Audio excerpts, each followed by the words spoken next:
Magandang umaga na kahit maulan, kahit nakakatamad tumayo, pero pinili nyo na pumunta dito. Palakpakan nyo inyong mga sarili.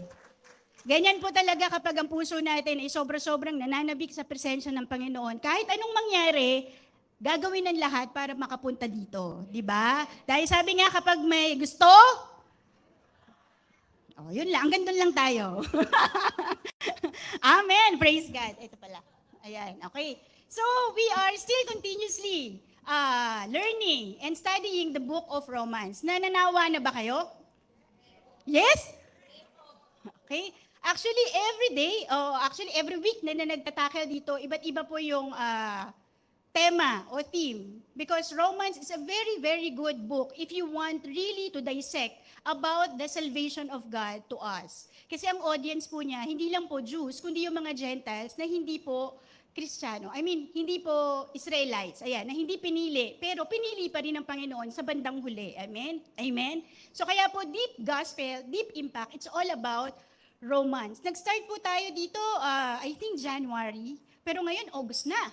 Diba? Nandito pa rin tayo. At ito na po yung mga chapters na kung nagbabasa po kayo at nagba-Bible study po kayo ng Romans, we have been tackled about all these chapters. At ngayon, nandun na tayo sa chapter 13. So 1 to 3 is all about the humanity's sin and need for salvation. Chapter 4 and 5, justification by faith. 6 to 8, freedom from sin and life in the Spirit. Tapos diniscusin natin from the past months.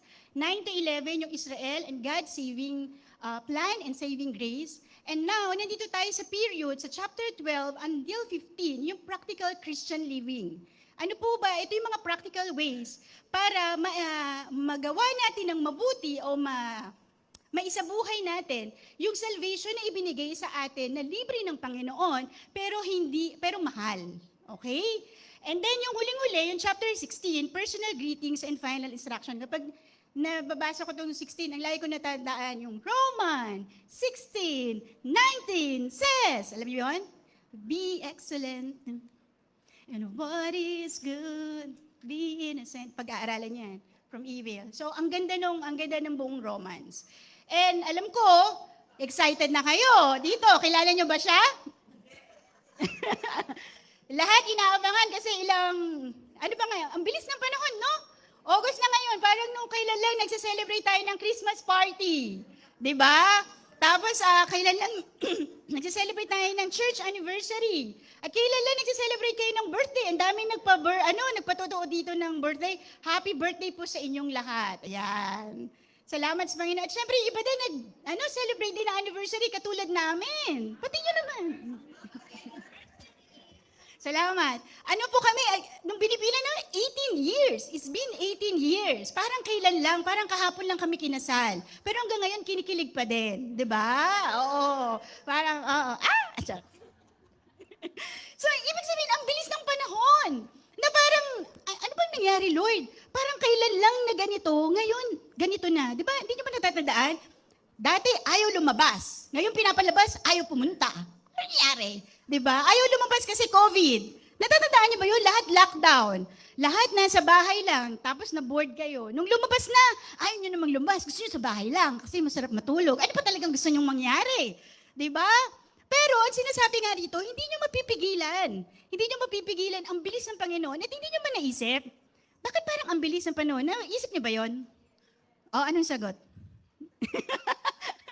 So, chinek ko parang, Lord, bakit ang bilis? Diba? Pero may different, perspective kung bakit. Sige, isahin natin, no?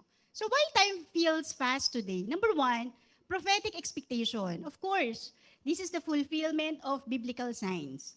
Nandito na tayo in the last days. Alam mo, 2 season lang naman ang inaabangan Yung season ng salvation, yung unang pagdating ni Kristo, at yung season na second coming niya, yung muli siyang darating. At yun, nandito tayo sa middle from the time na dumating na siya up to yung inaabangan natin na second coming. Nandun tayo sa time na yun. At walang nagsasabi kung kailan date. Pero binigyan tayo sa Bible ng mga signs, di ba? At sinabi sa Bible, walang date, walang time, pero binigyan tayo ng sabi ng season. At kapag season yan, may duration. Di ba tayo nga sa mundo may 4 na season. Ano yung 4 na season? Winter, spring, Winter, spring, summer, or fall. 4. Kinanta ko na para matandaan. Di, pero sa Pilipinas, 2 lang yung season eh. Sabi sa kasi namin eh, tag-ulan at saka tag-araw. At nandito tayo sa season ng tag-baha. Pero praise God, wala pa tayong masyadong binaha sa Marikina. Amen. At wala rin binaha sa Pasig. Amen. May iba bang binaha? Walang babahain sa lahat ng bahay dito. Amen. Tutuluan man ang ating bubong pero hindi babahain. Diba? Okay na yung tulo, wag lang baha. Pwede na, di ba? Oo, pwede namang yan eh. Ang tawag na doon? Epoxy, oo. So it's a prophetic expectation, the fulfillment of biblical signs and wonders. Kaya dapat be always ready. And number 2 is modern lifestyle. Ang bilis na kasi ngayon, kasi ang bilis ko magsalita. Hindi. Kasi ang bilis ng panahon. Lahat digital na. Lahat busy sa schedule, wala akong time. Parang naghahabol. Ano bang hinahabol nyo? Ano nga hinahabol nyo? Hinahabol nyo yung sobrang career, na sobrang mataas. Gusto mo maging CEO? Ano ba? Ano bang pangarap nyo sa buhay? Pag nag-journal ba kayo, nandun kayo sa stage ninyo na ina-analyze, chine-check nyo, what's the purpose of my life here? Bakit hanggang ngayon buhay ka pa rin? Di ba? Kailangan daw yun eh. Examine our life para magkaroon tayo ng direksyon. And ngayon, constant digital distractions and busy schedules, yan ang isa sa mga reason. Katulad ngayon, meron ng Pax Silica. Alam niyo ba yon? Pax Silica. Hindi ko, alam mo bang meaning ng Pax Silica? Pero papayag ba kayo? Alamin nyo. Kasi it involves yung kakalabasan at magiging ng bansa natin. Ano ba to? Paparatingan. Ano ba yon? Magiging epekto noon sa ating bansa. Kahinatnan. Napakagaling nyo sa Tagalog. Oo, napakagaling nyo. Buwan ng wika, pasensya na po sa inyo, no? Pero naintindihan nyo naman, no? So, ganun nga. Siguro dahil nga, prophetic expectation, modern lifestyle, and huling-huli, psychological perspective. Kasi daw, sabi nila, habang tumatanda daw yung tao, binibilang niyo pa ba kung yung age ninyo? Sa totoo lang, minsan nakakalimutan ko kung anong age ko. Kasi parang dumating ba kayo sa point na na-stuck kayo dun sa, grabe naman yung 16, grabe ka. Ang sabi daw nila, ang matatandaan daw ng tao is your prime. Ang feeling ko, lagi ko natandaan, lagi akong 28. Pag ilan taon ka na? Tapos magkukompute ako, ganon, 40 plus, ganon, oo. Nandun na, oo. Pero, I'm proud na dumating tayo sa ganong age. Ano pag tinanong kayo, ilang taon kayo, sabihin nyo. Be proud of it kasi hindi lahat nakakarating sa ganyang age. Pag senior kayo, be proud of it. Ang dami niyong benepisyo. Hello, oo. Mas madami kayo benepisyo kaysa sa aming nagtatrabaho. Sa totoo lang, oo. Sa totoo lang. Kaya nga maging proud kayo na dual citizen, yun ang tawag nila, di ba? So, sabi nila, a small percentage of a total life experience. Na parang pag tinatanong mo, ang bilis kasi dati ganito lang ako, ngayon ganito na. So, parang natitweak daw yung brain natin na yung time daw is very accelerating. Kasi nung dati daw, sabi, nung panahon namin, ganito lang. Parang kung iisipin nyo nga, totoo, no? Parang kung kailan lang na buntis ka, ngayon, ang lalaki na. Mayroon na akong college, magka-college na. Imagine nyo yun. Samantalang dati, kinder ka lang, Zion. Oo. Di ba, Pastor? Dati si Pastor, kayag-gayag niya lang yung pamilya niya sa church doon sa Pandakan. Ngayon, ang dami niya ng apo. Ilan ang apo mo, Pastor Jean? Hindi alam, hindi nabilang. Sa sobrang dami. Oo, di ba? Pero ganyan talaga ang bilis-bilis. Sabi nung iba, time flies when you're having fun. Totoo ba yon? Are you having fun?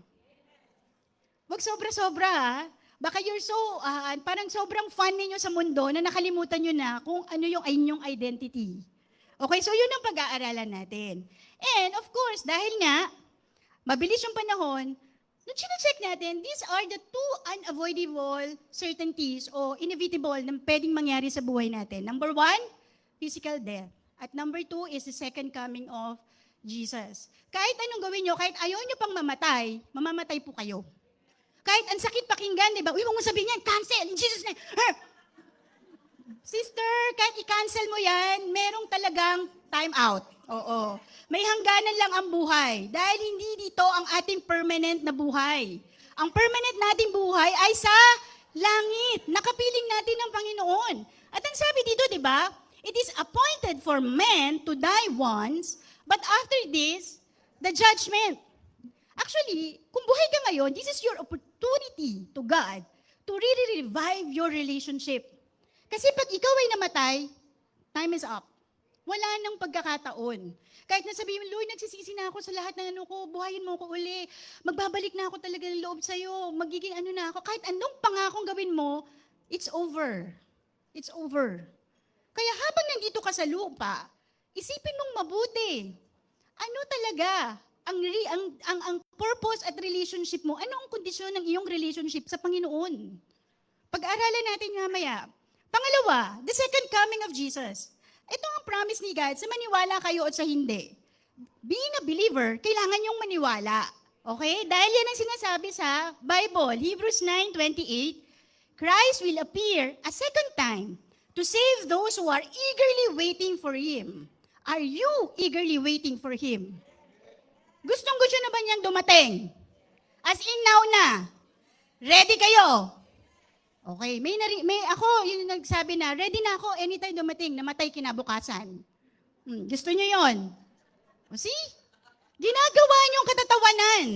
Sututo. Meron yun sa mga ka-Bible study. Sabi niya, ako nga, hindi ako natatakot mamatay eh. Talaga? Oo, wala, ready ako. Kahit dumating na, hindi mamatay ako. Kinabukasan namatay siya. Pero ready ba siya? Ang tanong, ready siya? I don't know. Siyang nakakaalam, and each one of us, kayo makakasagot kung ready kayo. Ready ba kayo? Yun naman pag iniwanan yung mana, ready na? Meron ba? O, di ba? Wala nga. Bibigyan ka ni God. Oo. Hindi.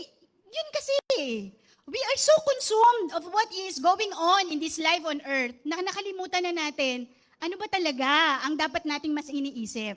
Amen? Sabi dito, basahin. 1, 2, 3, go. Oh, may kasama sa baba. Yan tayo, kinalimutan eh. Gising lang, ang blessing lang. Di ba pwede magpasalamat? Ulitin nga. Every gising is a blessing. Amen. Nagpapasalamat ba kayo sa Panginoon? Anong pinagpapasalaman nyo? Ang dami. The moment pa lang, alam nyo, the moment na mulat ng mata kahit may muta, ang laking pasasalamat ng Panginoon. You know why? It's another day for you to rekindle again your relationship with God more and more, deeper and deeper in love with Him. Ang buhay natin ay hindi sa atin. Ang buhay natin ay sa Panginoon. Paulit-ulit namin sinasabi dito para tumatak sa isip natin para hindi tayo makonsume kung ano yung mga sobre natin pinagkakabisihan dito sa mundo. Lahat ng dito sa lupa, hindi natin madadala sa langit. Amen? Kaya ipamigay nyo na. Ibigay nyo na. Sabi din sa Bible, Psalm 90 verse 12, teach us to number our days aright, that we may gain a heart of wisdom. Alam mo, yung iba na nagkakaroon lang ng understanding sa buhay, yung mga tao na may taning na yung buhay. Lahat tayo may taning. Tandaan niyo po. Kasi lahat tayo ay mamamatay. Yung iba na una lang. Masakit nga lang pakinggan minsan na ayaw nating pag-usapan kasi ang gusto natin, lahat tayo mabuhay. Palagi natin kasama ang mga mahal natin sa buhay, di ba? Ma-enjoy pa natin yung relationship natin sa kanila, yung time with them. So, habang buhay, i-enjoy ninyo. Huwag na kayong itapon nyo na yung mga dapat na, mga excess baggage. Teach your days number right. Ano ba ang tama? Kung hindi nyo alam kung paano mabuhay ng tama, ask the Lord for wisdom.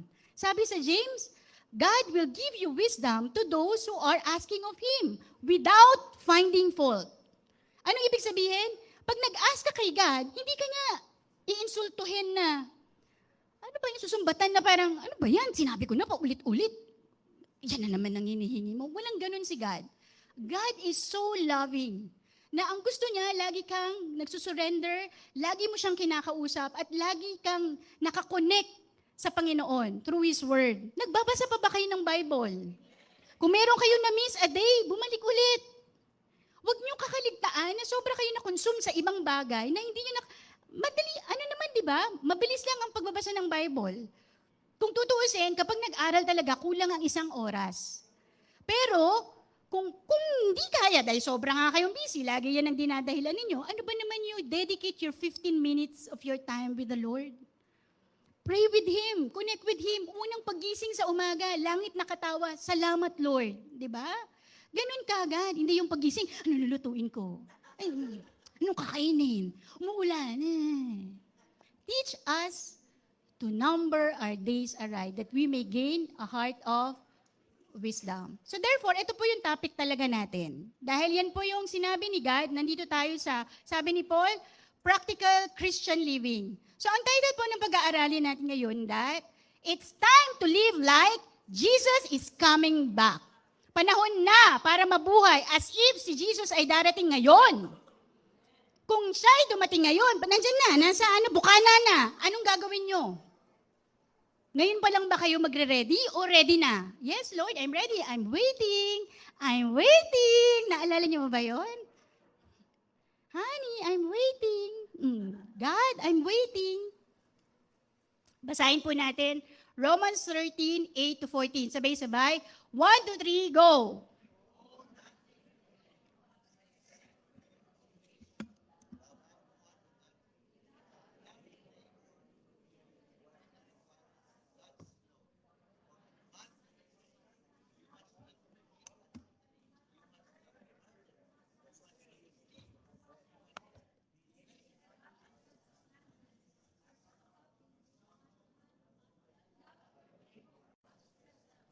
Love does no wrong to others, so love fulfills the requirements of God's law. This is all the more urgent, for you know how late it is. Time is running out. Wake up, for our salvation is nearer now than when we first believed. The night is almost gone. The day of salvation will soon be here. So remove your dark deeds like dirty clothes and put on the shining armor of right living. Because we belong to the day, we must live decent lives for all to see. Don't participate in the darkness of wild parties and drunkenness, or in sexual promiscuity and immoral living, or in quarreling and jealousy. Instead, clothe yourself with the presence of the Lord Jesus Christ. And don't let yourself think about ways to indulge your evil desires. Salamat, Panginoon, sa iyong salita, O God. I pray that you will open the heart of our understanding. Lord, your word is a double-edged sword. I pray kung sino man ang kinakausap mo sa amin, mangusap ka nga at makinig, Lord, ang tao na ito, O God.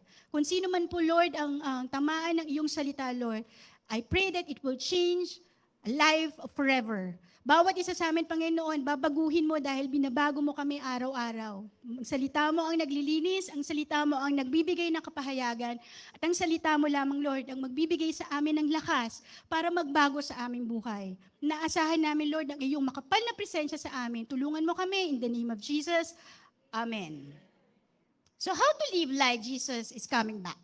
Number 1, love like Jesus. Pag pinag-uusapan yung love, love na naman. Alam niyo ba talaga kung anong ibig sabihin ng love? 'Di ba? Paulit-ulit, ito ibang version yung kinuha ko. Ang sabi dito, you should owe nothing to anyone except that you will always owe love to each other. Yung isa ano daw? Pagkakautang, utang na loob, parang ganon, 'di ba? Parang ganon. The person who loves others has done all that the law commands. The law says, you must not commit adultery, you must not murder anyone, you must not steal, you must not belong to someone else. Ibig sabihin yung covetousness. All these commands and all other commands are really only one rule. Love your neighbor the same as you love yourself. Love doesn't hurt others. So loving is the same as obeying all the law. Number 1, love like Jesus. Paano ba magmahal si Jesus? Jesus gave it all. So kapag kayo ay nagmahal, you should also give it all. No hesitations, no buts. Ang sinasabi dito, kung meron daw dapat na may pagkakautang tayo, bukod sa pera na dapat binabayaran natin, ay ang walang hanggang pagkakautang ng pagmamahal. Ngayon kasi sa Pilipino, di ba meron tayong, kinagisnan na, utang na loob. Merong tanong sa isang drama, hanggang kailan ba ako magbabayad ng utang na loob sa'yo? Anong sagot po doon? Hindi na nakasagot yung nanay eh. Doon sa drama na pinanood ko na, Esperanza yata eh. Oo, sabi ni Judy Ann doon sa nanay niya, hanggang kailan? Kasi walang hanggan. At ganun din ang pagmamahal, it should always everlasting, walang hanggan. Hindi po siya dapat nagbabago, hindi po siya nawawala. Why? Especially if we are believers or Christian. Why? Because God is love. Amen? If we believe in God, we believe in love. Amen? And because God is within us, Emmanuel, therefore, love is also within us. Yung source ng love na nanggagaling na pwede natin ipamigay sa ibang tao, nanggagaling sa Panginoon. Mahirap magmahal kung wala sa Panginoon, totoo po yan. Kaya wag po natin i-judge yung mga tao, yung tatay ko, ganito, ganyan. Ang sama na ugali. Ang dami yung sinasabing negative sa ibang tao. Ang tanong, nasa Panginoon ba sila? Let's all understand na kung wala sa talang Panginoon, mahirap sa tao na magbigay ng pagmamahal kung hindi sila minamahal. You cannot give what you do not have. Hindi ka pwedeng magbigay ng isang bagay na wala ka. So kung hindi mo naranasan na ikaw mahalin, hindi ka talaga makakapagbigay din ng pagmamahal. Pero ang sabi ng Panginoon, kung hindi mo yung nararanasan sa iba, pwede yung maranasan sa Panginoon. Amen? All you have to is to surrender. So nung Exodus 20:1-7, may binigay na 10 commandments. Natatandaan niyo ba kung ano ang 10 commandments? O, sige nga. May prize. Ay? Okay. Sabi dito, number 1, ano daw ang 10 commandments? Pakibasa. Do not worship any other gods. Number 2, do not make any idols. Number 3, do not misuse the name of God. And number 4, keep the Sabbath only. Holy. Walang H, holy. So, doon muna tayo sa first 4. Yung first 4 is all about God. Commandments and law. Commandments yan ibig sabihin kapag commandment ng Panginoon, hindi pwedeng mabalik, kailangan sundin. Sa ayaw niya segundo sundin kasi merong kalakip na parusa o may consequence kapag hindi nasunod. Number 1, wino-worship mo ba ang only God? Jesus Christ? Amen? Amen. Meron ba kayong mga idol sa buhay nyo? Tanong po yung question mark, kailangan sagot. Do not misuse the name. Oh, ayan yung madalas. Ay, Panginoon, meron pa isa, yung Jesus Maria Joseph. Jesus Mario. Alam niyo bang, Jesus Maria Joseph. Yun nga yun. Jesus Maria Joseph. Yun siya. Si Jejomar Binay pala yun, no? Alam niyo yan, Jejomar. Alam niyo, Jejomar. Jesus, Joseph, Mary. Kaya Jejomar, Mayor. Mimaropa, alam niyo. Ano yung Mimaropa? Mindoro. Ano yung Romblon? Masbate, Mimaropa, Palawan. Sock Sergeant, alam nyo. Kita nyo, ayan tayo Pero hindi wala tayo doon. Dito tayo kay God. Diba? Do not misuse the name of God. Ang dami niyan. Madalas, ano tayo dyan? Lagi tayong guilty. Keep the Sabbath day holy. Lagi ba kayo nandito? Walang absent? Kahit isa? Meron diba? Minsan may ibang nauuna. Ako minsan pag nakatravel, absent. Pasensya na po. Di ba? Meron, at some point, meron tayo dyan na hindi nagagawa. Meron tayo na miss out. Yung first 4 is all about God. At yung 6-9, ito po yan. It's all about man. Number 5, honor your father and mother. Number 6, do not murder. 7, do not commit adultery. 8, do not steal. 9, do not lie. And 10, do not covet. Ano po ibig sabihin ng covet? Yung mainggitin. Yung, pagnanasa. Yung parang merong siyang iba, ay kailangan gusto ko rin, nakawin ko yan. Ganda nung ganda nung kwintas mo, kapal Magkano yan, sister? Pero sa isip mo, ang dami mo ng, alam mo yun, yung inggit. Magkakapatid yan. Inggit, selos, ang tawag nito, yun. Mamaya, isa-isayin natin. Pero ang galing ni God, in-enumerate niya. Ang dami pang dapat na dyan ilagay, pero dito niya nilagay specifically. You know why? Kasi gusto niya magkaroon tayo ng guidance, procedure, SOP. Meron tayong rules and regulation. Meron tayong susundan. Dahil kung wala tayong susundan, kung ano-ano na lang ang gagawin natin sa buhay. May kanya-kanya tayong sasabihin na moral validity. Pero ang sabi ni God, pag ito ay sinunod mo, ibig sabihin, sinusunod mo yung law ko. Kaya nga 10 commandments. This was Exodus 20. That was Old Testament. Sa New Testament, ito ang sinabi niya sa Matthew 22:37 verse 40. Nabasa niyo ba? Love God. Madilim pala, no? Love God. Okay, ano ibig sabihin pag sinabing God? That's the first commandment. Love the Lord your God with all your heart, soul, and mind. And this is the highest priority of all commandments. Ibig sabihin, sinamarize niya yung first 4. Inisa-isa niya yun, di ba? Specific. Do not do any other gods. Ano ba pa yun? Holy Sabbath. Do not misuse the name of the Lord. Pero ang sinabi niya, para hindi kayo malito at dahil nga hindi niyo nasasaulo yung mga salita ko, ito na lang ang pinakamabilis niyong malaman kung ano ang commandment. Sinamarize niya, love the Lord. Ano daw? In what way? With all your heart, with all your soul, and with all your mind. Ibig sabihin, of all totality of your own being.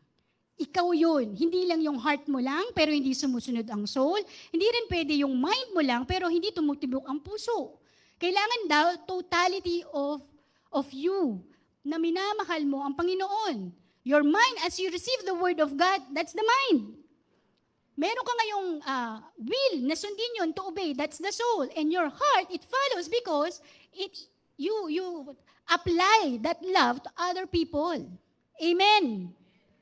So kaya madaling mag-worship sa Panginoon kapag mahal mo ang Panginoon. Kanina ba nakapag-worship kayo ng todo? Pag kinakanta natin, itatanghal kita. Kasi sobra-sobra. You cannot fathom. You cannot explain how good God is in your life. Pero ang minsan, ang tinitignan natin is yung maliit na porsyento na hindi ginawa ni God sa atin.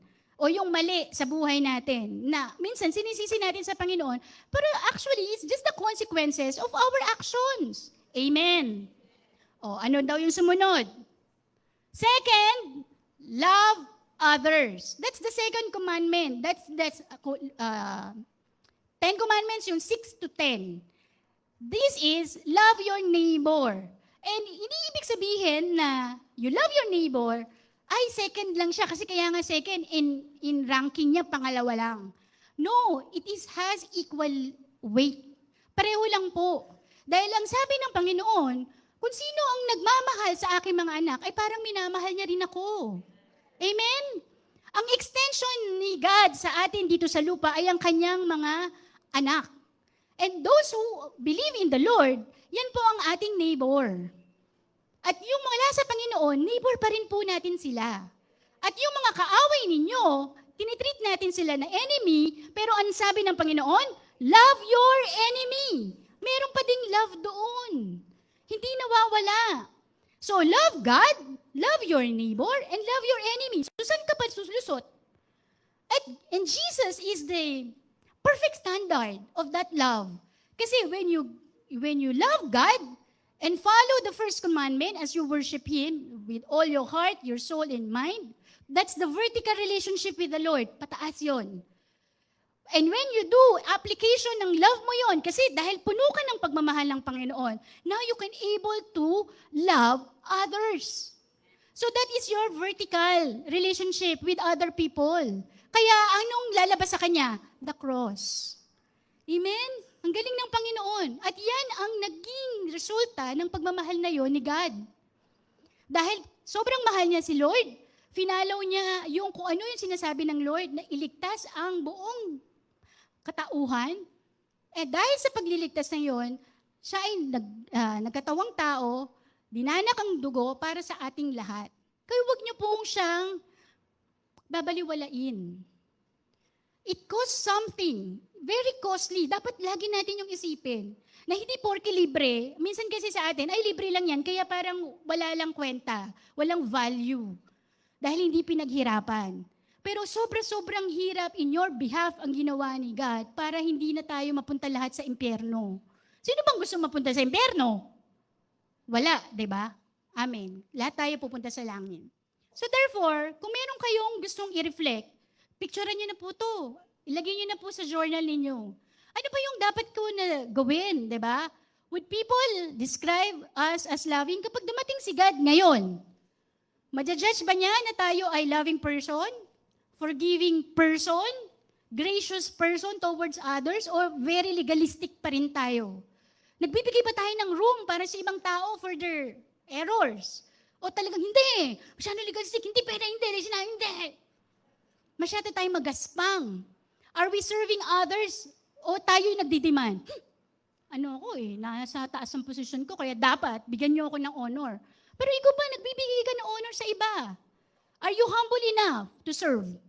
O gusto niyo lagi lang kayong pupunta dito para lang makinig? Ilan na ba dito ang meron ng ministry? Ilan ba dito ang ini-invite sa Bible study pero hanggang ngayon hindi uma-attend? Ilan ba dito yung nasa MC Manila?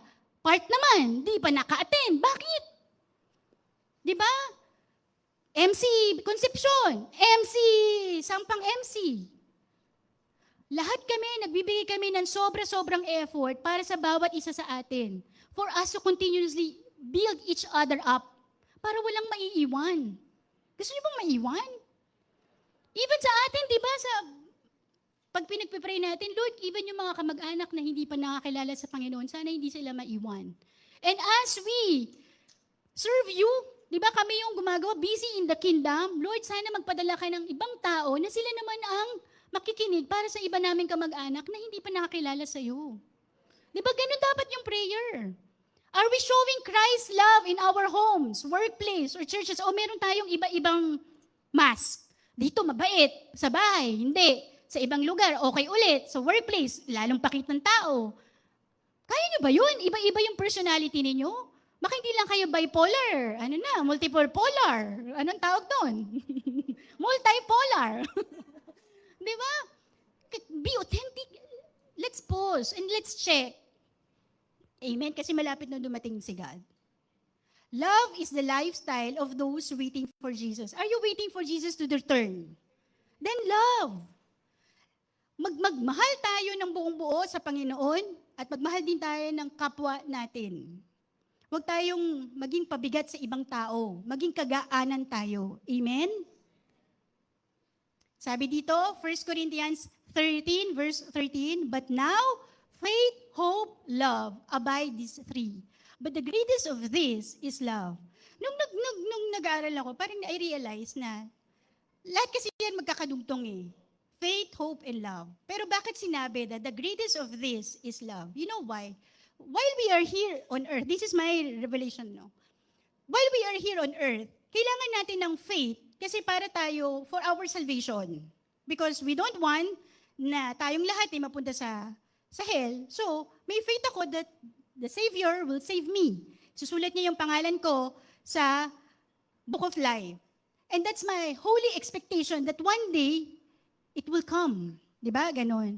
Once it's passed, nandun na yung love So yung love, kahit hindi pa dumarating, now, yesterday, today, and forevermore, mananatili yung love. Kasi kung nandito, kailangan natin ng love. At pag pumunta tayo sa langit, nandun pa rin yung love. Kasapiling natin because God is love.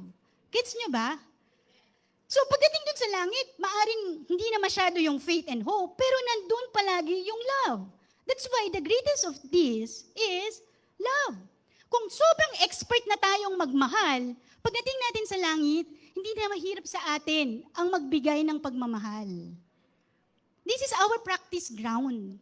Kaya kung meron po tayong mga kapatiran na parang very challenging, difficult to love, difficult to forgive, baka ikaw yun. Lagi mong sinasabi na sa iba-iba, di ba, do not throw or check others people's fault. Dapat i-check mo din yung sarili mo. Amen? Number 2, wake up. Pakisabi nga po. Gising na ba kayo? Natatandaan niyo ba to? Natatandaan niyo to? Pakiplay nga yung para ma-remind kayo kung anong era niyo. Play ko? Panahon na upang bumangon ka. Hoy! Gising! Tayong Pinoy dapat magbago na. Isa pa, kapatid. Parang di yata sila nagising eh. Isa pa.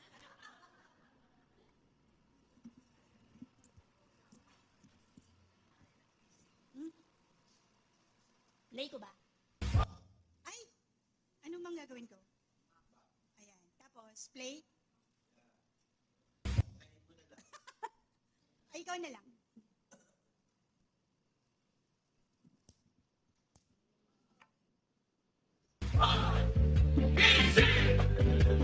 Panahon na upang bumangon ka.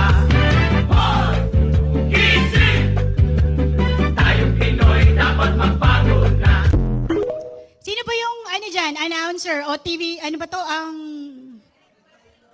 Sino? Oh, sino pa isa? Dalawa yan. Isang babae, isang lalaki. Corina Sanchez. Ayun tayo, hindi kayo nanonood eh. Pero pasintabi sa iba kasi baka ang pinapanood nyo ang TV. Thank you. 4:30 na, ang TV na. Tapos matatapos yun 5 o'clock. Ang susunod nun, Hoy! Gising! Pakisabi nyo yung katabi nyo. Gising! Hoy! May nakita kasi akong natutulog eh. Gising! Ayan tayo eh. Oo. Gising. Sabi po dito sa Romans 13 verse 11, and do this, knowing the time, that now it is high time to awake out of sleep. For now our salvation is nearer than when we first believed. Kaya tayo, ang sinasabi sa atin, wake up! Gumising kayo! At yung sinasabi dito, hindi yung physical na gising. Though, kailangan yung gumising kasi nga may natutulog. Naantok pa ba kayo sa tinis ng boses ko? Grabe.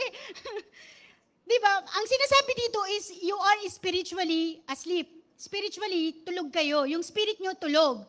Nandito kayo, pero tulog kayo. Nandito kayo, pero yung utak nyo, wala dito. Ang nasa utak nyo, kung ano yung kakainin nyo mamaya, tapos kung ano orderin nyo sa pandisyelo. Ano daw ba ibig sabihin ng spiritually asleep? Okay? So, ang sabi dito, being spiritually asleep means, number 1, becoming comfortable with sin. Ang daming sin. Hindi na natin isa-isa niya. And you know, if you know, you know. Sabi, di ba? Kapag ikaw ay nakakilala sa Panginoon, at some point, yung puso mo, meron niyang konsyensya. Kayo ba ay nag-safeguard? Kapag kayo nag-safeguard, sabi ng safeguard commercial, kinakausap ka ng iyong konsensya. O, natatandaan niyo ba yun? Very 90s, di ba? Natatandaan yung mga... So, kapag ikaw ay may konsensya pa, at some point, hindi ka komportable sa isang kasalanan. Yung bang hindi ka na komportable na pumupunta sa bar. Kung ano mang bar yon, gay bar, lady bar, ano bang bar, di ba? Hindi ka na komportable na uminom. Minsan inom ka kasi birthday ni Mick. It's okay na uminom, pero hindi naglalasing. Di ba? Sabi sa Bible, pwede daw na uminom konti, pero hindi maglalasing. Paano ko matibay sa inom? One day, sabi ng nanay ko, pagdating ng Panginoon, pagdating ng panahon, aanuin ka ng katawan mo. Ano ba to? Ano yung sinasabi mo? Sisigilin ka ng katawan mo. Sinabi di ba ng nanay niyo yon? Pare-parehong pinag-aralan ng nanay natin eh. Iisa lang sila ng litanya. Oo, ganyan. Di ba? Meron kang, hindi ka komportable sa isang bagay na makasalanan. So, alam mo sa puso mo kung anong tama't mali. Sister, hindi ko alam kung ano yung tama't mali. Imposible yun. Binigyan ka ni God ng wisdom, binigyan ka ni God ng Holy Spirit, binigyan ka ni God ng konsensya, at binigyan ka ni God ng talino. Diba? Hindi ka aso, hindi ka hayop. Ikaw ay tao, nakawangis ng Panginoon. Kung ikaw ay kawangis ng Panginoon, alam mo kung paano rin mag-isip ang Panginoon na katulad mo. Amen. Ano pa yung ibang spiritually asleep? Yung natutulog. Going through religious motion. Kasi nakasanayan na eh, 9 o'clock, nandyan sa church. So, kailangan, nandyan kami. Pero pag O yes, umaten kayo, mayroon ba kayo natutunan? Paglabas nyo ba dito, nabago ba yung buhay ninyo? Sa dami po na nag-preach dito na ang hirap po mag-prepare ng preaching. Hindi po nakakatulog. Totoo lang. Diba? Malat maya, nag-iisip ka, nag-ask ka kay God, i-download anong revelation, anong ibig sabihin, para may matutunan po kayo. To change your life forever. Lahat tayo actually. Pero, tinitake for granted lang po natin yun. Diba? Ay, pupunta dito, ay, kakanta, ganyan, tapos kakain ostya, ganun, uwi na. Ano ba tawag doon? Ostya, di ba? Oh, drifting from prayer and scripture. Nakasanayan na din eh. Parang nabasa ko na to, paulit-ulit. John 3:16, yan na naman. Romans, lagi na lang yan, simula January, August na, magsi-September na. Romans pa rin ang pinag-aaralan sa Rema. Grabe naman kayo sa amin. Living as though this world is all there is. Sobra kong busy, sister, hindi ko kaya kasi ang dami talagang ginagawa sa office. Hindi ko na kaya kung paano ko hatiin ang katawan ko. Kasi pag nag-work from home ako din yung nanay, ako din yung boss, ako din yung nagmamando sa ganito, ako yung nag-check ng TGP, at ako din nag-check ng sinampay kung uulan na. Di ba? Sinong nag-check? Nanay! Ang nag-check ba ang tatay?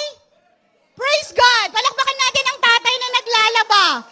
Feeling ko si ano yan, Brother Nolly. Galing ng sigaw, no? Di ba?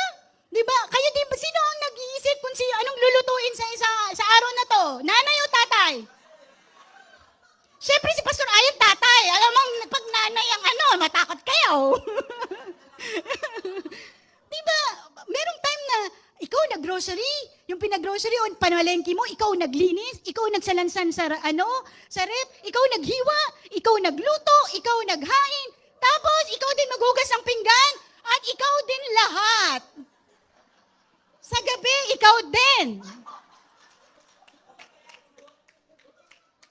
Pero ang lagi sasabi, wala akong panahon, wala akong panahon. Porque wala kayong panahon, wala na kayong panahon kay God. Oh, ginagawa ko lang exaggerated, pero it's true. Diba? Ay, wala akong panahon, mayroong panahon eh. Kung isisingit po ninyo. Pag gusto, may paraan. Pag ayaw, kayo nagsabi dyan. So therefore, ang sabi dito, spiritually asleep is not just dangerous. It can be deadly. Minsan sinisisi pa nga natin, inaatake ako ng demonyo, devil. Pero actually, walang atake, tulog ko lang. Diba? Walang atake. Nanggagalit tuloy yung demonyo, lagi akong sinisisi mo. Samantala, ikaw tulog ng tulog, dyan. Tapos ako sisi mo, naatake ka, wala nga akong ginagawa sa'yo. Sa totoo lang po. Bakit? Because it leads to sin, loss, deception, separation from God. It makes believers ineffective, blind, and vulnerable. Kapag tulog ka, wala kang ginagawa. Sarap tulog mo, wala kang ginagawa. Kaya di ba yung iba, ang sarap ng tulog niya, parang ang bait-bait niya pag tulog. Di ba? Pag daw nakamulagat, masama na yung ugali. Kasi pag tulog, para ka lang patay. Para lang siyang natutulog. Ang patay, laging tulog, hindi na nabuhay. Hindi gumagalaw. Kaya pag hindi niya alam kung merong atake na, ay sasabihin ng devil, atake na ako. Tulog ka. Anong nangyari sa'yo? So, alam niyo po, spiritual wakefulness is very essential, lalong-lalo na po in end times generation. Kailan lang pinag-usapan natin that this is the decade of pay. Diba? Pay words. Tapos na yung first half of the year. Yung from 2020 to 2025, nandito na tayo sa second half. Kumbaga sa basketball, second half time, tapos na. Tama ba? Oo. Wala pa naman yung last 2 minutes, pero hindi ko alam kung last 2 minutes na. Kasi ang sabi sa Bible, walang nakakaalam ng time, si God lang. Kahit nga daw si Jesus, hindi niya alam eh. Susunod lang siya pag anong sinabi ni God. But now we are in the season. Ibig sabihin, nandito na tayo sa panahon, nakikita natin yung mga signs na padating na. Pasama ng pasama ang mundo, yung isang kasalanan nagiging normal na lang. At dahil normal na siya, okay lang sa inyo. Kasi kapag hindi kayo sumunod doon, hindi ka in. At kapag hindi ka in, ika-cancel culture ka. Oo, di ba? Yung hindi ka nakasama.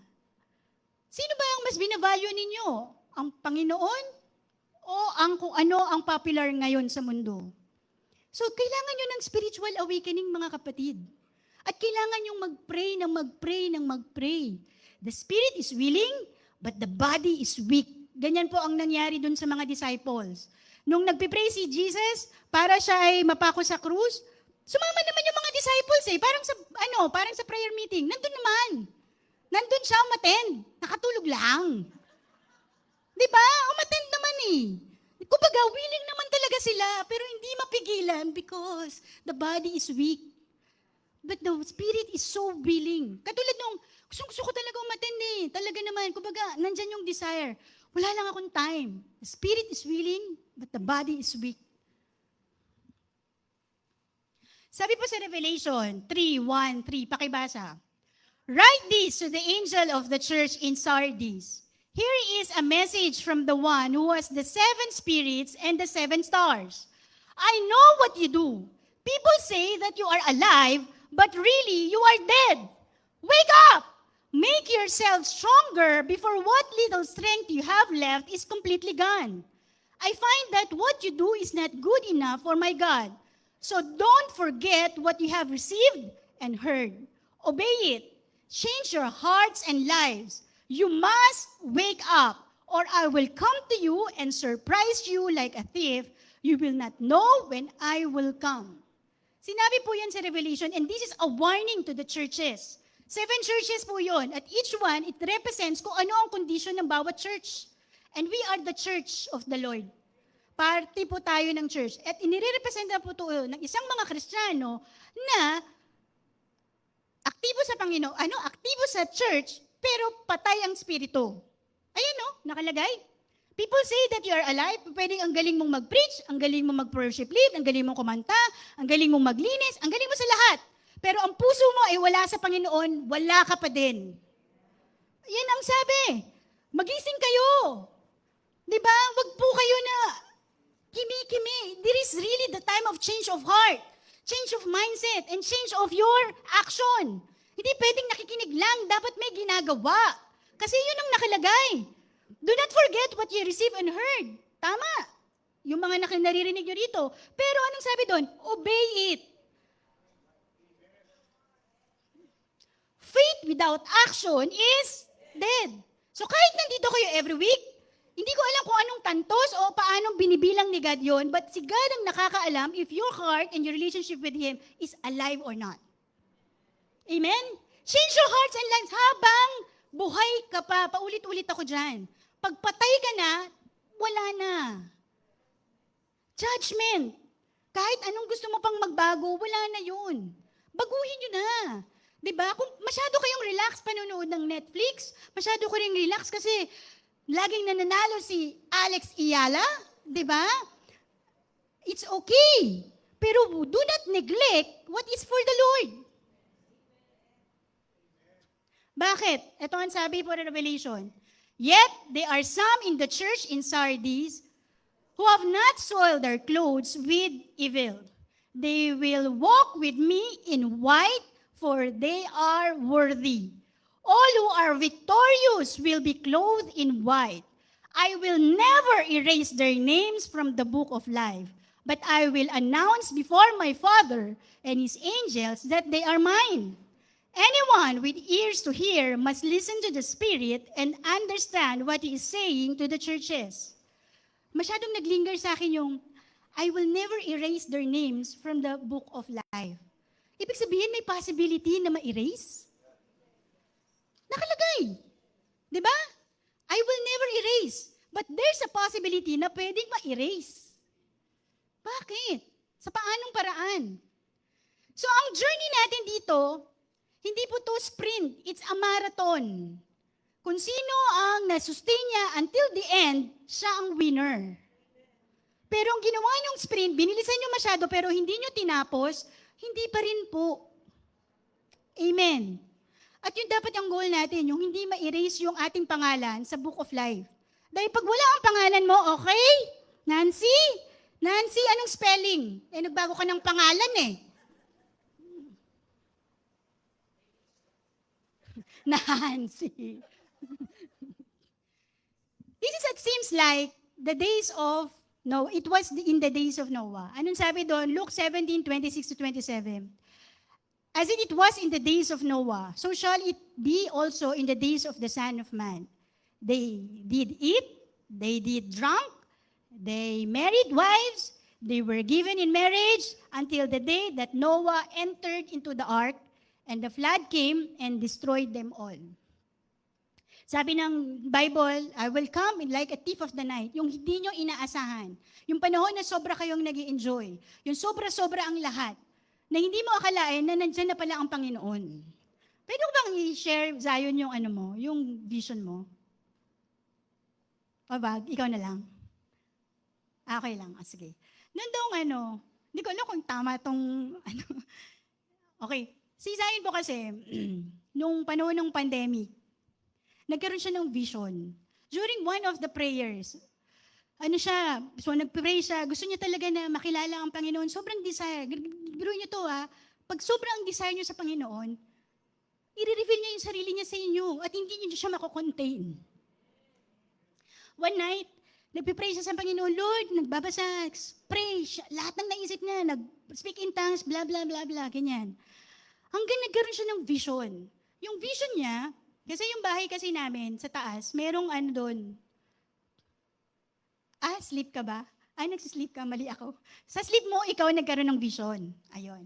So, nung nagpipray siya, nakatulog, ganyan, tapos nagkaroon siya ng vision during the sleep. Yung bahay kasi namin, meron po doon parang veranda sa taas.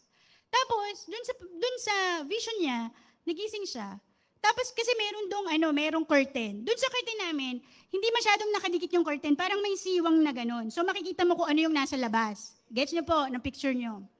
Nung nasa labas, natutulog daw siya, nakita niya may malaking liwanag na galing sa taas. Yung parang liwanag na gano'n, parang 80. Gets niyo ba? Yung liwanag galing sa taas, ganun, diretso. Sabi, nagising siya, oh Lord, ano na ba to? Second coming mo na ba? Dumating ka na ba? Parang ganyan. Tapos, yung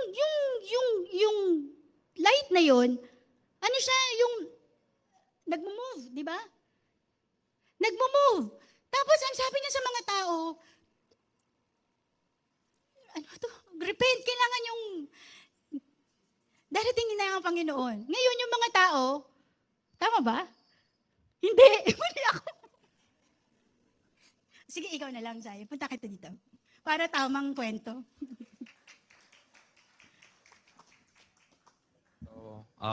Hello po. Good morning, good morning, good morning. Ako po si Zion Moses C. Salvador. Ito po ang nanay ko. Ang vision ko po, hindi naman vision, dream. During that time, hindi naman po ako Christian. Hindi. Yung family ko Christian, but I never had a close relationship with God. And bigla na lang, pagtulog ko, binigay ako ng dream ni Lord. And then dun sa dream na yon, doon ako sa kama, sa bedroom. And then may curtain, and then my light.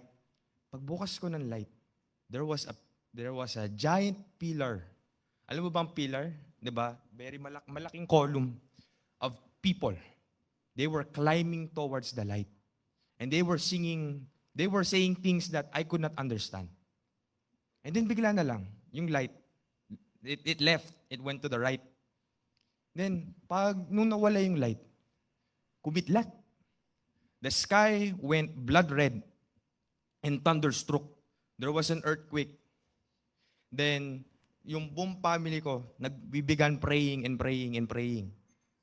Then after that, once it calmed down, nakita ko yung isa kong neighbor, and then sabi niya, follow the light, follow the light.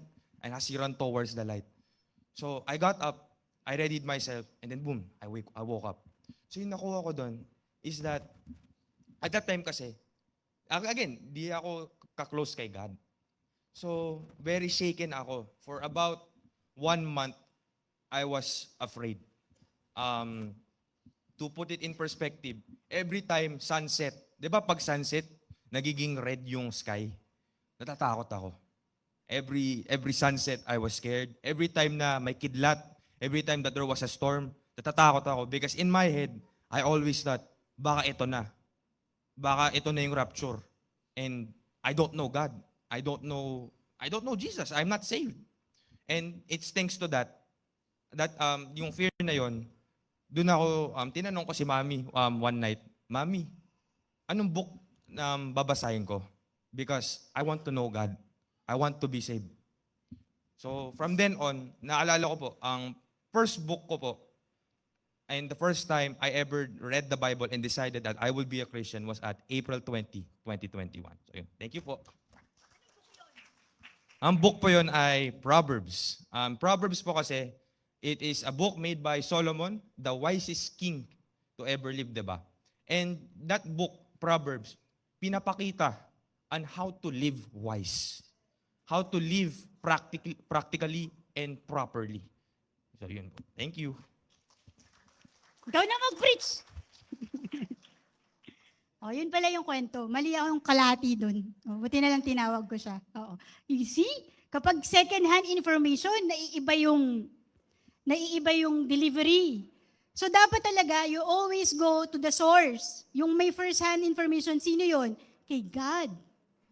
So yun sa kanya, though kahit uma-attend sa dito sa church, that's the reality uma-attend sa church pero hindi ignited ang puso. Pwedeng nangyayari din po yun sa atin. We always go to the religious motion, always go into something na palagi nating nakadisnan na, dahil bata pa ako, yun na kasi, pero hindi talaga malapit sa Panginoon. One day, God will snap you.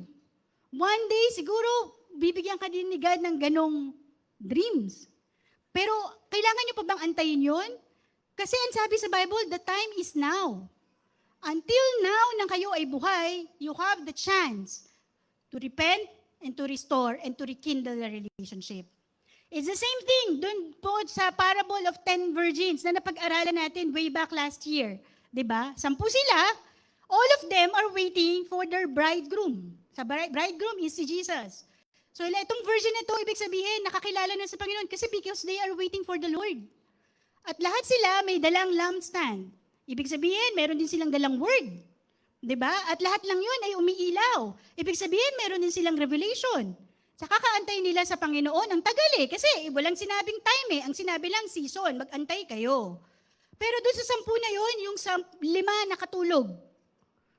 O lahat, hindi ko alam kung ilan sa kanilang nakatulog. Nung nakatulog at nung sinabi na, eto na, dumating na, darating na, papasok na siya. By the time yung 5, wala nang ilaw yung kanilang lampara. Oil pala, oil. So, aandap-andap na yung ilaw. Ang sabi niya doon sa 5, uy, pengi naman, share mo naman sa akin yung iba mong oil para makaabot ako. Hindi. Kasi hindi, sabi pa, padating pa lang Hindi pa alam kung mamaya o anong oras darating. Hindi aabot to. Pag the time na dumating, baka pare-pareho tayong hindi makapasok. So, ang gawin mo, bumili ka. Inutusan pa bumili ka. Kanya-kanya tayo dito. Parang ganyan. So, nung dumating, habang bumibili yung 5, dumating ang bridegroom, si Jesus. Nung dumating, nakapasok, ang 5, nakaiwan. Kalahati, naiwan. At ang sabi nila, Lord, Lord, buksan mo yung pinto. Ang sabi nung sa kabila, sorry, hindi po kita nakikilala. See? And this is the parable in the last days. Ganun din po tayo. Pwedeng lahat po tayo dito are considered the 10 virgins, pero ilan lang po ba tayo dito na until the end, yung kanilang apoy ay sobrang nag-aapoy hanggang dumating ang Panginoon. Amen?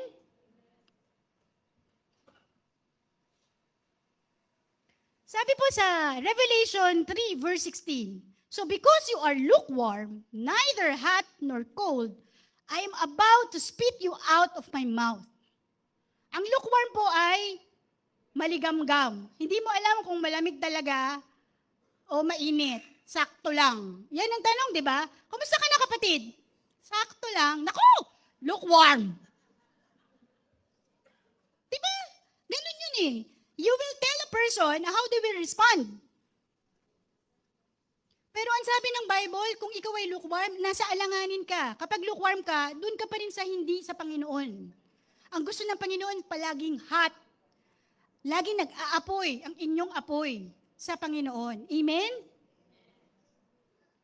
So, ang sabi po dito, spiritual preparedness is a personal responsibility, katulad ng 10 virgins. You cannot borrow faith or readiness from someone else at the last minute. You must be ready yourself. Hindi ka pwede na, ay, maki-ano ako ng revelation mo kasi, revelation niya yon. Ay, maki-ano ako ng ganito kasi hindi po namamana ang salvation. Okay? Ang relationship, hindi rin po namamana. Relationship sa Panginoon. Ang dapat yung gawin is turuan po natin ang ating mga anak na ma-rekindle at ma-restore ang kanilang relationship sa Panginoon in a way na mag-ignite yung fire, magsa-spark ng sobra-sobra para ma-prepare sila in the last days. Kaya kahit pumunta sila sa ibang lugar, you have a peace of mind. Meron kang peace of heart mo na, I know they will choose the right thing because they are prepared. Amen? Number 3, cast off the works of the darkness. Sabi po sa Romans 13:12-13, the night is almost gone. The day of salvation will soon be here. So remove your darkest deeds like dirty clothes and put on the shining armor of right living. Because we belong to the day, we must live decent lives for all to see. Don't participate in the darkness of wild parties and drunkenness, or in sexual promiscuity and immoral living, or in quarreling and jealousy. Ayan. So kumbaga, tayo po, ang sabi doon, tayong lahat, when we receive Jesus Christ as our Lord and Savior, tayo ay binigyan niya na dinamitan niya ng galing sa Panginoon. Okay? Dinadamitan tayo ni Jesus. Ang damit natin ay si Jesus. That's why our identity, si Jesus. Kaya pag unang pagdating sa'yo, ay Christian yan. Alam ka agad eh. Kasi nakikita sa'yo na balot ka ng presensya ng Panginoon. Sabi dito, put on the light. Anong ibig sabihin? Yung light. Light comes from the Word of God. And light is Jesus. So ibig sabihin, kailangan isabuhay mo kung sino si Jesus sa iyong buhay. Decent and right living. For, sabi dun sa ibang, so remove it. Sabi niya, and put on, we must live decent lives for all to see. Hindi para sa'yo, pero para sa ibang tao na nakakakita. Because ang tao ay very judgmental. Kahit hindi sila nagsasalita, sa isip nila, ginajudge ka nila. Totoo po yan. Oo. So, para malaman that you are living in a decent and right living, ang damit mo ay ang Panginoon. Actively pursuing holiness. So, hindi sinabi doon na, stop sinning. O kaya, stop ganito. Kasi the more you say, stop it. Yung katawan laging nagpupimiglas. Mas gusto yung ayaw. Gusto kong bumait, pero hindi ko magawa. So anong sinabi ni God? Actively pursuing holiness. Anong difference nun kesa dun sa stop? Pag stop kasi is totally, hindi mo gagawin. Totally stop.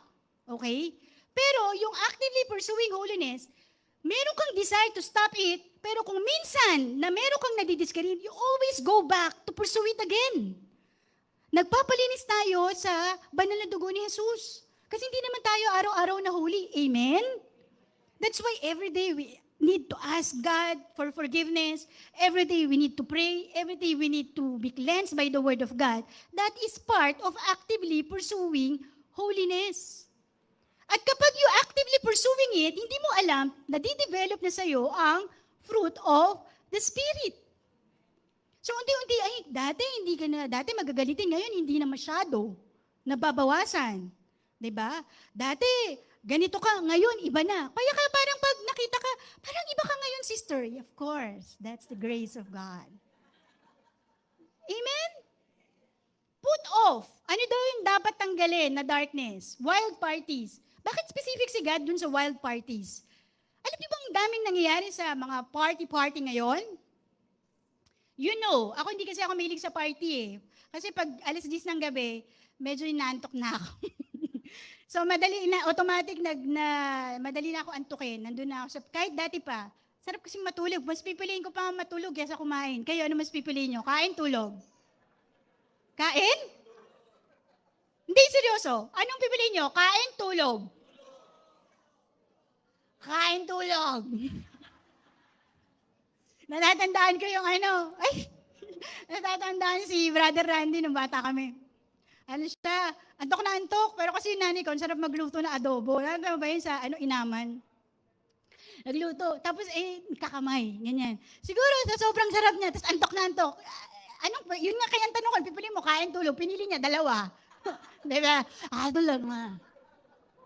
Maya-maya nakita niya, meron ng mga dito, yung daga.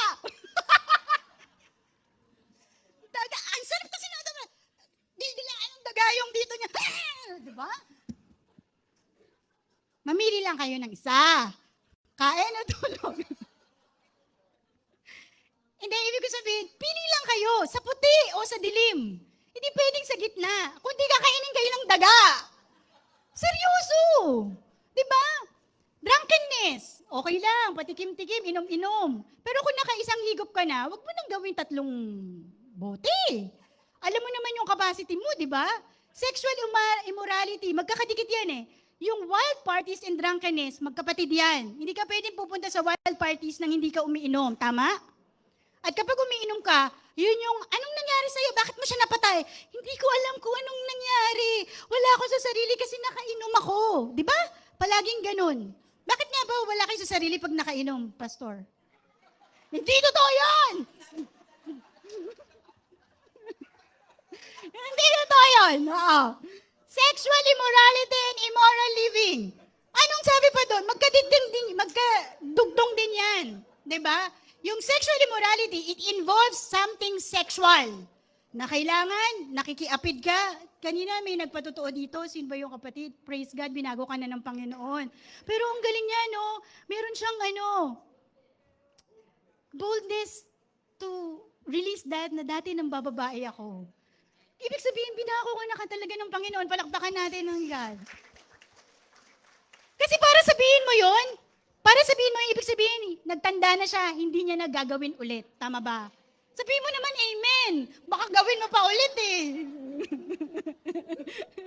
Di ba? Ganun eh. So, sexual immorality is parang immoral living. Anong difference niya? Sexual immorality involves something sexual. Yun nga, pakikiapid, yung adultery, girlfriend, yung premarital sex. But immoral living is something na kahit hindi kayo walang sexual encounter, pero immoral ang iyong pamumuhay. Ang inyong katawan, ang inyong pagmamahal, at ang inyong relationship ay para lang sa inyong asawa, wala sa ibang tao.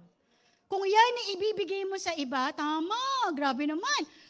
Kung nabibigay mo yan, parang medyo na-fall ka na dahil tinitext ka, dahil it's a emotional adultery. Totoo po yun.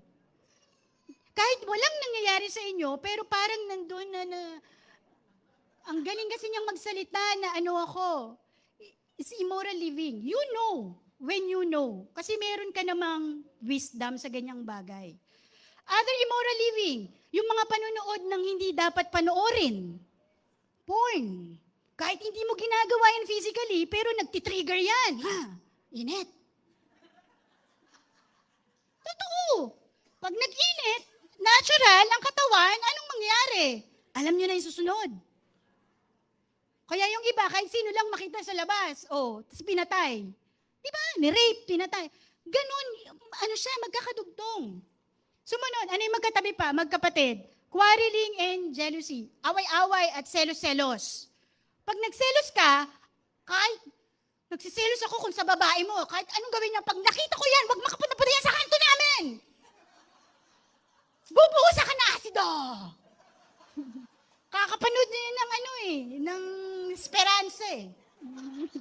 Hindi na wala sa Esperanza eh, panong-panong pa 90s. Hindi na kasi ako nakapanood ng TV, kaya hindi ko na alam. Ano ba ngayon? Silakbo? Ha? Sigabo? Igado? Ano? Sorry, hindi na ako nakapanood. Ang napapanood ko lang, Alex Ayala. So yung, ganun, di ba? Kung ano yung nagre-register, away. Ang taong laging pagagalitin, kahit anong bagay na walang ikakagalit, laging galit. Madaling mamatay, kasi laging high blood. Totoo! Laging yung hormones nyo laging mataas, yung blood pressure nyo laging mataas kasi laging nakaabang yung katawan nyo, magagalit na siya. Nerves, ready. 1, 2, 3.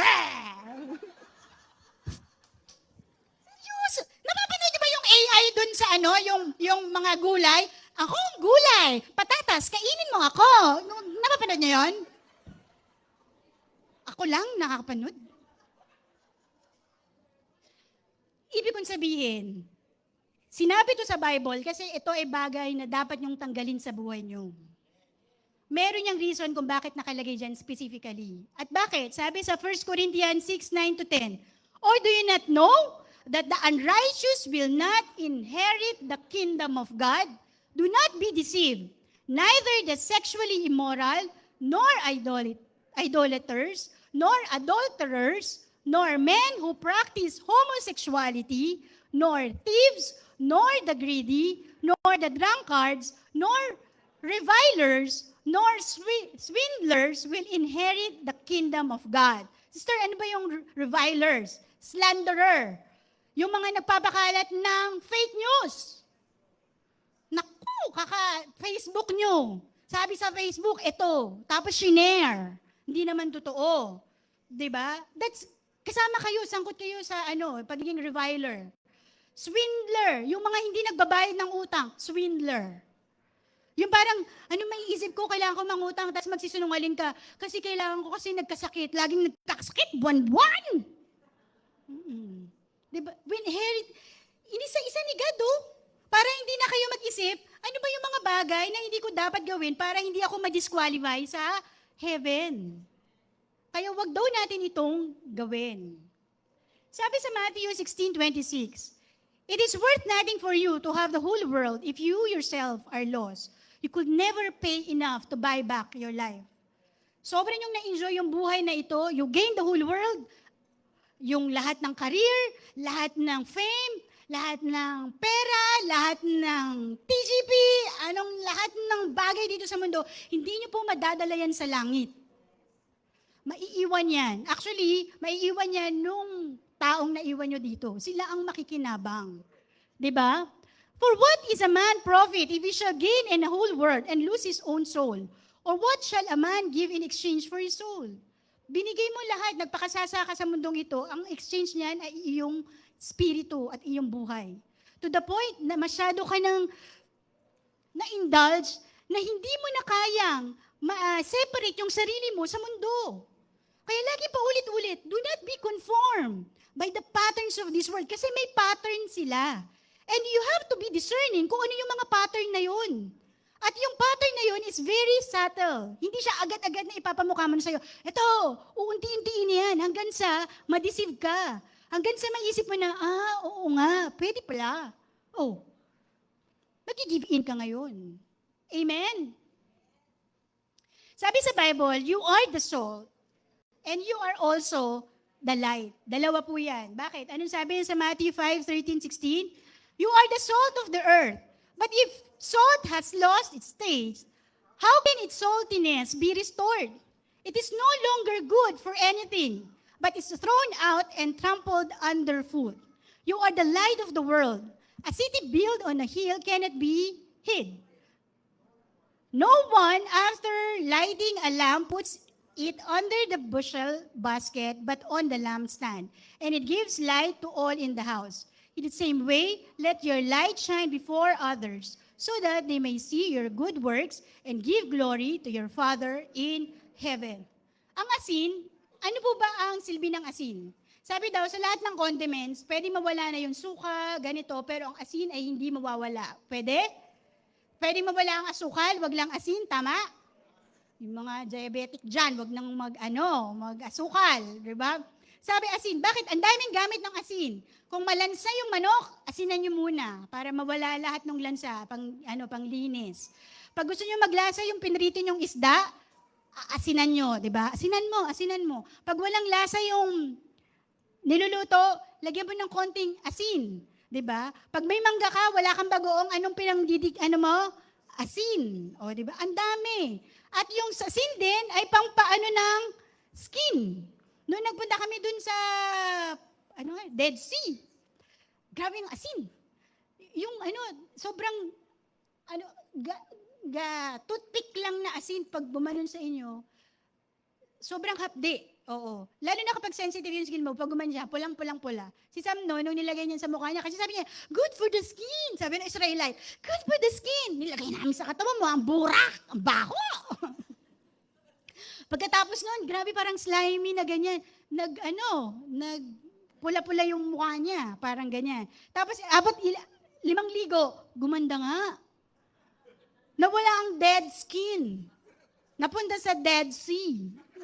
Seryoso! Oo. Ganon. Ang dami. Ini-equivalent yun, minimirror yung salt sa atin. Dapat madami din tayong gamit. Tayo ang nagbibigay lasa kapag nag-Bible study, meron kang binibigay. May silbi yung pag-testimony mo dito. Kasi may ibang tao na nakikinig at na-encourage dun sa testimony mo. 'Di ba? Pero may silbi yung salt mo na kapag nagbigay ka, ang napapapurihan ang Panginoon. Kasi that they may see your good works and give glory to your Father in heaven. Hindi sa iyo ang papuri, pero ang papuri ay salamat sa Panginoon, sa Diyos ang papuri. Amen? And ganoon din yung light. Ikaw ay nagsisilbing light dun sa nagdidilim na sitwasyon. Alam niyo po, meron akong testimony dyan. Meron po akong mga kaibigan na hindi po Kristiyano. Hindi katulad din po natin dito. Pero hindi ko po sila, walang cancel culture, gano'n. Kaibigan ko pa din, di ba? At hindi ko pinupush na maging church ka, maging gano'n. Hindi. Nakikita nila yon sa way I act, I see, and the way I speak. One time na nag-travel kami, magpray muna tayo, magpray. Yung mga ganong situation that will give spark to the light in the darkness. Magpray muna tayo, nagpray. Dahil sanay tayo magpray. Nagpray. Yung iba naiyak. Prayer lang yun ng traveling ha. Parang sabi niya pa, ang galing mo magpray, paano mo natutunan yan? Parang hindi siya usual na, kasi hindi sila nakakarinig ng ganun madalas. 'Di ba? Tapos pag ganun na meron ng spark, meron ng entry point, tsaka mo ngayon, kasi ganito, ganyan, tsaka kayo mag-share, paunti-unti. And then one time, so dahil ganun nga yung nangyayari, minsan nagawa na kami ng GC na, pag-pray mo naman ako, ganun na siya ngayon. Kasi alam ko, may yung word nila, alam ko maglakas ka kay Lord. May ganun pa eh. Malakas ka kay Lord. Kaya pag-pray mo naman ako, ito yung mga prayer, meron na siya prayer request ko, ganun na. Tapos sabi niya, prayer warrior, Momski. Ganun pa sa akin. Prayer warrior, Momski. At ito ang prayer request. Ganun na siya. And it's okay. Kasi ibig sabihin, nililid mo sila into something that will point to Jesus. Amen? One time, tapos sabi niya, lilipat ako ng lumipat daw siya ng condo, ganyan-ganyan. Invite ko kayo kasi kayo yung una kong friends na papupuntahin ko dito para, ang tawag nila doon yung, hindi sa atin yung blessing eh. Anong tawag doon? Yung warming, housewarming, ganyan. Hindi ba ko? Sabi niya, sige, i-bless din natin yung bahay mo. Sabi niya ganun. Sige, ano bang ginagawa doon? In-explain, nag-Bible study kami, 3 lang kami, Bible study, in-explain ko. Pati yung doon sa Genesis, yung doon sa, doon sa post na blood, Passover, ganito, blah, blah. Bibigyan ka ni God ng wisdom at word in that same situation para maibigay mo at ma-share mo si Lord sa kanila. Naiyak na naman. Di ba? Kasi doon sa mga bagay na yon, hindi mo pinupush na you have to receive Jesus as your personal Lord. Hindi mo ingungod-ngod. Pinapakita mo pa unti-unti very subtle in a way na hindi sila mau-offend. Tapos sabi nung isa, part na LGBT. Alam mo, minsan naisip kita. Sabi niya, bakit? Parang gusto kong pumunta sa church mo. Praise God. Sabi niya, text nga dapat kisa one time kasi naisip, basta bigla lang kitang naisip. Kasi text kita, parang gusto kong pumunta sa church mo. Ba't hindi mo ko tinext? Tara, punta ka, sundin kita, ganyan ba niya? Siyempre may effort yun kasi hindi naman niya alam pupunta dito, ang layo. Tapos sabi niya, hindi ko nga alam ba't hindi ko pinursu. Ninakaw ng devil. See? So we have to pray those people na wala sa Panginoon. May chance pa habang sila ay buhay. Kaya ko to sinasabi sa inyo kasi magpagamit tayo. Hindi yung puro kayo lahat na uubos yung oras niyo sa social media, sa panonood ng igado? Igabo? Ganun. Last one. Clothe yourselves with the Lord Jesus Christ. Gusto ko lang ibigyan ng emphasis yung sinabi dito sa Bible, Lord Jesus Christ. Hindi lang po sinabi na clothe yourselves with Christ or clothe yourselves with Jesus. Tatlo po ang sinabi siyan. Clothe yourselves, yung sarili mo, Lord, Jesus, and Christ. Anong difference? When you say Jesus, Jesus means Lord is salvation. Yun ang meaning niya. So when you clothe and when you receive Jesus, you clothe yourself of the salvation of the Lord. Saved na ako. Sure ka na yung pangalan ko ay nakasulat sa Book of Life. Ganyan, di ba? Sabi niya sa 1 John 4:14, God sent His Son to be the Savior of the world. Tama, when you receive Him, when you receive in your heart, confess in your mouth that Jesus is Lord, you will be saved. Yun ang sabi. So, tama yun. Jesus Christ. Christ is being the Messiah. Na walang ibang pwedeng mag-save sa'yo kundi si Jesus lang. Ano yung Lordship? Ito yung sabi niya sa Colossians 2:6-7. As you therefore have received Christ Jesus, the Lord, so walk in Him, rooted and built up in Him, and established in the faith. So, as you receive Him, dalawa yun. Savior and Lordship ni Jesus, nagpapasakop ka. Dapat lagi kang nakukonek. Ang minsan, ang nangyayari, nakakonect tayo dun sa salvation, sa being Savior, pero hindi tayo nakakonect dun sa Lordship. Kaya ang hirap-hirap nating mag-obey. Pero naisip natin, save naman ako eh. See? Once save, always save. Ganun ang laging save naman ako eh. Kaya kahit hindi ko i-follow, okay lang. No, Lord Jesus Christ. So when you pray, thank you Jesus, Lord Jesus Christ. Amen? Put on Christ. Just as clothing affects how we appear, Christ should shape us. Ang damit, siya ang nagbibigay kung anong magiging itsura mo. Katulad na yun, anong itsura ko? Ano bang sa tingin nyo itsura ko? Mais naman, ba? Ha? Thank you. Sabi dito, Christ should shape our attitudes, speech, decisions, relationship, in our finance, in everything. Dapat daw, put on Christ. So kung hindi mo alam kung anong gagawin mo, may bracelet nun eh, what would Jesus do? Diba? Parang ganon. Kung hindi mo alam kung anong gagawin mo, kung ikaw ay nasa kapakanan, kung ikaw si Jesus, anong gagawin mo? Because God is always good, God is love, therefore, ang kanyang gagawin is always in the goodness and in love of God. Amen? Gising na o tulog pa? Ay, mayroon po. Maganda to eh. For the desires of the flesh are against the spirit, and the desires of the spirit are against the flesh. For these are opposed to each other to keep you from doing the things you want to do. Yan ang sabi sa Galatians 5:17. Every day, lagi tayong nasa battle. Hindi nyo lang po alam. Spiritually, we are always in a battle. Ngayon, kung kayo ay tulog, hindi kayo nakikibattle. Kasi tulog kayo spiritually. Ang laging tulog, talo. Babarilin lang kayo, patay na. Ganun po yun. Ang tulog, laging madaling mamatay. Kahit po lahat sa battle. Pero yung taong aktibo, alert, lagi siya nakakaisip in a way na paano siya masusustain, mabuhay until the end. Gets niyo po ba? So ang katawan natin, lagi yan nagtatalo. Yung flesh ba o yung spirit? Ano ba yung sinasabi ng flesh mo? Ano yung palagi mong pinifeed? Is it your flesh or is it your spirit? Of course, kung mahina yung spirit mo, ang laging mananalo, yung flesh. Kung malakas ang spirit mo, ang laging mananalo, yung spirit. Kaya ginagawan mo ng paraan, kahit ayaw ng flesh, kasi yun ang nasusunod dahil mataas ang iyong spirito. Amen. Pause ulit tayo. Kailangan po natin ng reflection. What habits would I abandon immediately if I knew Jesus would return tonight or today or now? Anong gagawin niyo po ba? Meron ba kayong dapat natanggalin na sa buhay? Bakbakin? Alisin? Baguhin? Kasi this is the right time and this is the moment that you have to restore our relationship with the Lord. Because Jesus could return at any time, Christians should live every day as faithful disciples today. You will never know. Siguro yun kinatawagan natin ng ang worship team. Sabi dito sa Ephesians 5:15-16, look carefully then how you walk, not as unwise but as wise, making the best use of the time because the days are evil. We are living now in the evil days. At patindi pa ng patindi yan, lalo na kapag may badating na AI. 'Di ba? Sobra po ang nakakatakot.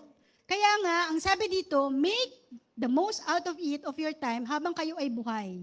Na ibig sabihin, ano ba ang magiging, tawag nito, ang magiging susi para sa evil is good. Ang makakalaban lang sa evil ay good. So spread the goodness of the Lord. Amen? Set your affection on things above, not on the things on earth. Kapag po masyadong tayong focus, wag po tayong laging nakatingin sa baba o sa cellphone. Dapat ang tingin po lagi natin nasa taas din habang nagpipray. Amen? Kasi when we see the Lord, parang sinusurrender natin sa Kanya, Lord, Ikaw na ang bahala sa akin. And as you lift your eyes to God, hindi mo ngayon nakikita kung ano yung nangyayari sa paligid mo. Kasi your focus now is to God. Gets nyo ba? Kaya pag nagpipray, ganun eh. Parang hindi ka ma-distract kung ano yung nandun sa paligid mo. Set your affection and your minds on the things above, not on the things on earth. Sabi di, kilala nyo ba to? Oo, si Alex. Sabi niya, kapag lumago, hindi na hihinto. Ang ganda, di ba? Alam mo, sa spiritual life din natin, dapat ganon. Malago ba ang spiritual life nyo? Huwag kayong huminto. Kailangan gayahin nyo rin siya. Kapag lumago, kapag nandyan na kayo sa peak, huwag kayong mag-stop. It should be a continuous marathon relationship with the Lord. Amen? Pakibasa po to. Matthew 7:21-23. Not everyone who says to me, Lord, Lord, shall enter the kingdom of heaven, but he who does the will of my Father in heaven. Many will say to me in that day, Lord, Lord, have we not prophesied in your name, cast out demons in your name, and done many wonders in your name? And then I will declare to them, I never knew you. Depart from me, you who practice lawlessness. Pwedeng kilala mo ang Panginoon, pwede nga nandito ka, but you still practice and living lawlessness. Sabi ng Panginoon, may possibility na ma-erase ang pangalan natin sa book of life. So, ang sinasabi po dito, return to me with all your heart, for the Lord said, it isn't too late. Tayo po lahat ay tumayo.